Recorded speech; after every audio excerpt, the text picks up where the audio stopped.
All right.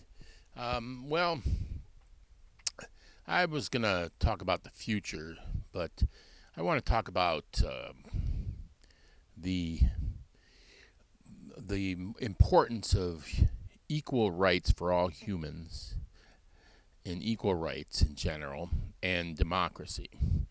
Because we're seeing something right now in our current time, and I'm making a supposition of sorts when I'm talking about China and the United States and some other countries. Now, it is a popular thing that people are saying nowadays, and it's a fear among some people that China will become the dominant culture upon the earth, both economically and socially, I suppose. And my my analysis of this is that that will never happen under the current Chinese system. The Chinese system is flawed, and it's something that John Locke talks about, and I think David Hume talks about this a little bit, and possibly Rousseau.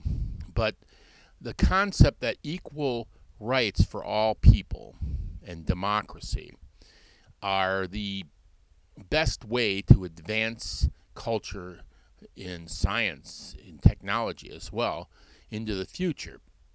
As long as China has a totalitarian bent to their government, they will never achieve the highest level of in the world, like as if Europe and the United States and now Japan. Now, if you look at Western Europe and the United States and Australia and all these westernized countries, the things that they have that today, since the end of World War II, is a democracy and equal rights for all humans. A lot. This is there's a little less and a little more, a little less and a little more, but none of them were ever a totalitarian dictatorship. And we always are in a fear of that something like that will occur, even here in the United States. The price of freedom is eternal vigilance, they say, and that's the truth. I think it's Thomas Paine said that. But what I want to say is that in China, they're following mandates from the top down. And if you think about it in a mathematical sense, how does this fact that equal rights for all people is the best way to go, is that it's a mathematical reality. China, when you look at large numbers of people, and China has over 1 billion, and the United States has over 300 and something million, and there's Europe has like about, what is it, a billion, or more than a half a billion anyway. These are large numbers of people, and you could say, well, and there's a tendency of many people to say, well, yeah, but this kind of a person, let's say Hitler thought the Aryans, the white, blonde-haired, blue-eyed people, were the superior intellects and so forth on the earth. And then, a lot of people think that the Chinese or something of the Asians are superior. But look at the United States. It's a largely a mixture of people. And yet we have been very productive, technologically advancing, and so forth. It's the culture. I've said this before. The culture is really half of what it is to be a human being. And the best culture for advancement is democracy, and as much as you possibly can, equal rights for all people. And I'm not saying that we're perfect. We're not. We're not perfect. Neither is Europe. Neither is, none of the countries are perfect. Neither is Japan. But they they will be hopefully more in the future, and then we'll even be a better, higher culture at that time.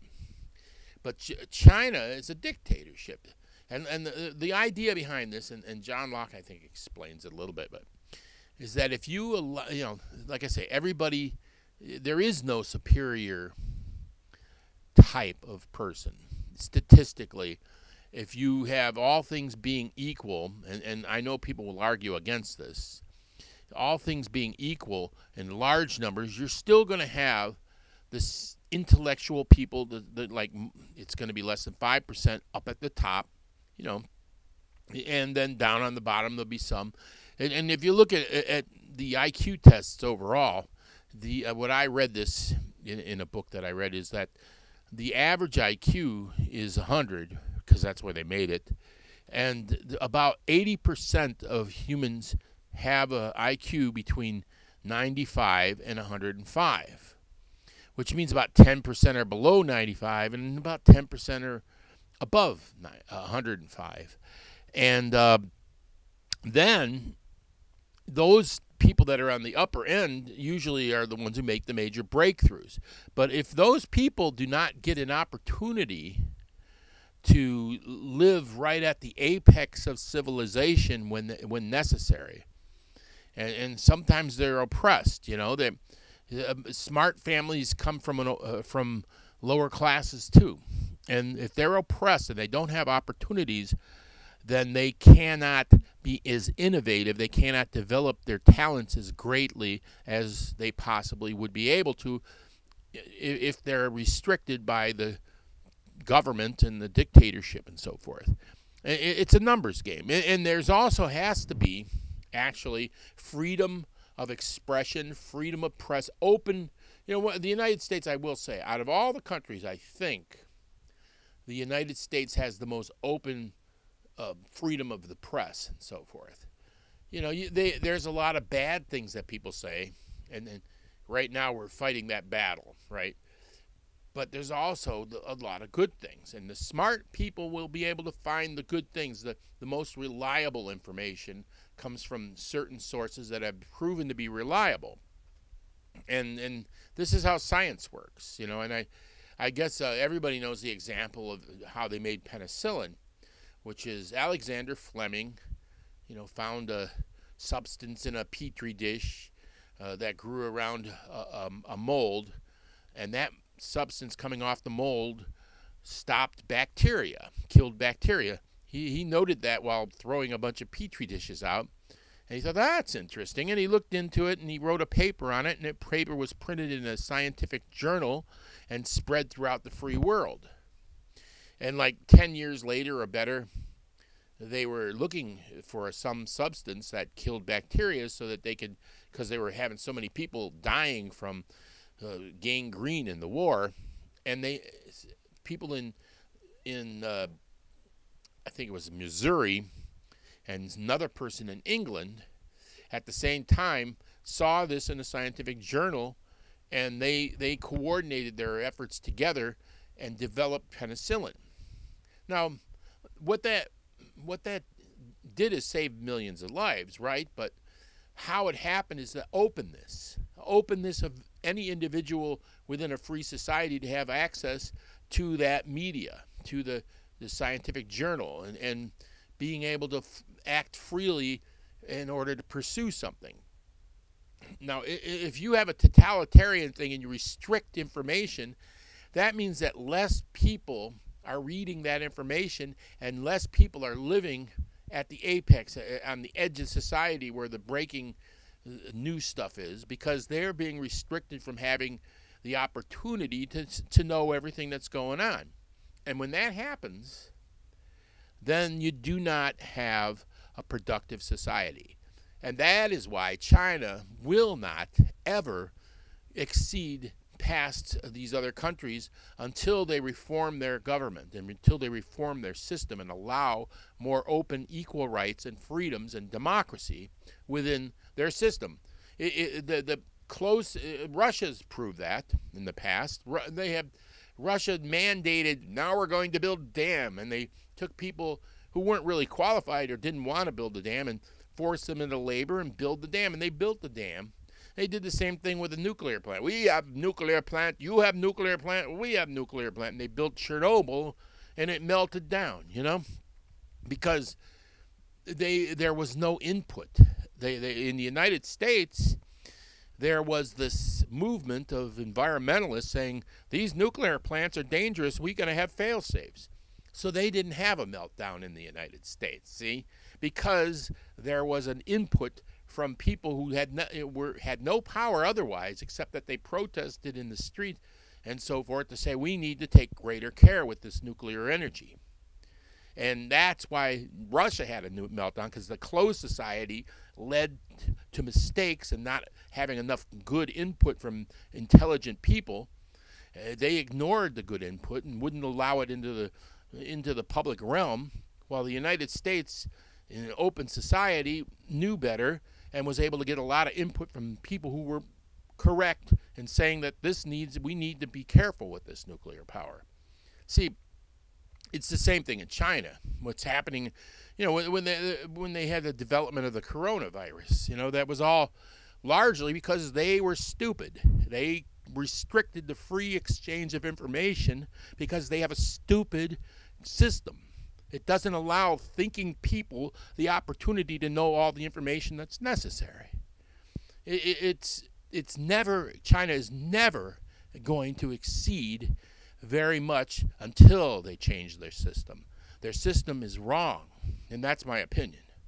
And what will happen probably, and I don't know if this is going to happen, but I think what might happen is once you get enough people in China who are educated enough and have enough prosperity, they will evolve the government into a more kind of a equal rights system. It'll happen naturally that way. Anyway, I can go on and on about this. In closing, I want to say that, here in the United States, we also do need to be careful. What they're doing right now is they have right-wing think tanks whose goal, I believe, is to gain more power for the elite and restrict power for the common man. And I say that because what they're doing right now with this propaganda about fake news is they're attacking perfectly good news sources. They're muddying the waters, and it works. It doesn't work on everybody, but we have a democratic society, and they know that it doesn't matter if you have a retard voting for you or a genius voting for you. You still get a vote, one vote. So all they got to do is muddy the water and get all the dumb people to not know the difference between truth and lies. And it's just as good as just living in the lie, because you get enough votes, like I say, to get who they want it voted in. And what they're trying to do is trying to restrict a general voting public. They're trying to restrict the number of people that can vote. That's all part of their ability, their need to take control. So we got, like I said, we have to be eternally vigilant here. So anyway, thank you very much for that.